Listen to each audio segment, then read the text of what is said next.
tahun 2013, sebuah film horor muncul dan mengubah standar ketakutan. Judulnya The Conjuring. Disutradarai oleh James Wan, film ini tidak hanya menawarkan adegan lompatan yang mengejutkan. Ia membangun atmosfer teror yang merayap perlahan, mengikat penonton pada kursi bioskop, menahan napas. Film ini menjadi fenomena global, meraih pujian kritikus dan kesuksesan finansial. Banyak yang menyebutnya sebagai salah satu film horor terbaik abad ini. Namun, ada satu hal yang membuatnya berbeda. Klaim yang mengerikan berdasarkan kisah nyata. Kasus ini ditangani oleh Ed dan Lorraine Warren, pasangan penyelidik paranormal ternama. Film ini membuka pintu ke dunia mereka, di mana hal gaib menjadi realitas yang mengancam jiwa. Popularitasnya menumbuhkan rasa penasaran. Seberapa nyata kisah yang kita saksikan? Seberapa dekat film ini dengan kejadian yang menimpa sebuah keluarga di Harrisville, Rhode Island? Cerita The Conjuring berpusat pada keluarga Perron. Pada tahun 1971, Roger dan Carolyn Perron membeli rumah impian. Rumah besar dengan 10 kamar, dikelilingi lahan luas, terlihat sempurna di permukaan. Sejak hari pertama, keanehan terjadi. Pintu terbuka tutup, suara aneh di malam hari. Benda-benda bergerak sendiri. Carolyn sering merasakan tusukan jarum saat tidur. Anak-anak melihat sosok bayangan. Bau daging busuk muncul hilang secara misterius. Cindy berbicara tentang 7 tentara yang tewas di dinding rumah. Mimpi indah berubah menjadi penjara teror.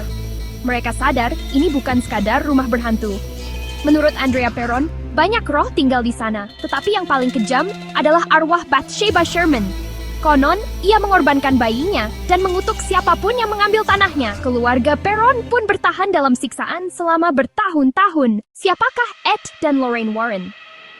Bagi penggemar paranormal, nama mereka adalah legenda. Ed adalah demonolog, penyelidik, dan penulis. Lorraine adalah cenayang, seorang medium.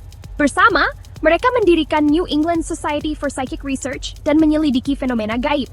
Tiba di rumah, mereka langsung merasakan energi negatif yang kuat. Lorraine mengonfirmasi banyak roh dan satu entitas non-manusia yang jahat, diduga Bathsheba. Mereka mewawancarai setiap anggota keluarga, mengumpulkan bukti fisik, dan merekam EVP. Mereka menyaksikan teror itu secara langsung. Ed meneliti sejarah entitas, Lorraine merasakan niat jahat mengarah pada Carolyn. Tujuannya, merasuki Carolyn dan menghancurkan keluarga. Upaya memuncak pada malam ritual yang berujung kekacauan. Andrea Perron mengaku, malam itu lebih mengerikan dari film. Carolyn dirasuki, tubuhnya melayang, berbicara dalam bahasa tak dikenal. Ed dan Roger berjuang menahan. Lorraine menyebutnya salah satu momen paling menakutkan dalam karier mereka. Seperti adaptasi lain, The Conjuring mengambil kebebasan kreatif. Di film, Ed melakukan eksorsisme. Kenyataannya, ia bukan pendeta. Yang terjadi adalah seans yang berakhir traumatis. Andrea menyebut intervensi memperburuk keadaan. Roger yang skeptis mengusir Warren, khawatir keselamatan istrinya. Annabelle disisipkan sebagai pengantar Warren, adegan klap-klap murni kreasi naskah. Namun banyak elemen tetap setia. Bathsheba, bau busuk, levitasi, dan gangguan fisik. Film berakhir heroik, kenyataan lebih kompleks, ambigu, dan meninggalkan luka mendalam. Puluhan tahun berlalu, namun kisah ini tak pernah mati. Ed wafat 2006. Lorraine menyusul 2019. Rumah Harrisville masih berdiri, berpindah tangan berkali-kali. Sebagian tak mengalami apapun. Sebagian merasakan aktivitas ringan. Baru-baru ini, penyelidik Corey dan Jennifer Heinzen mempelajari fenomena di sana. Mereka mengklaim merekam suara aneh, melihat bayangan, dan merasakan kehadiran yang sama. Rumah itu menjadi laboratorium yang terus menarik perhatian. Popularitas film menjaga kasus ini tetap hidup di seluruh dunia. Jutaan orang mencari, menonton, dan membaca, mencipta lingkar umpan balik antara film dan legenda urban. Simbiosis sempurna, horor Hollywood, dan mitos lokal. Pada akhirnya, kisah nyata The Conjuring menyisakan pertanyaan besar. Fakta berhadapan dengan fiksi, keyakinan beradu dengan skeptisisme.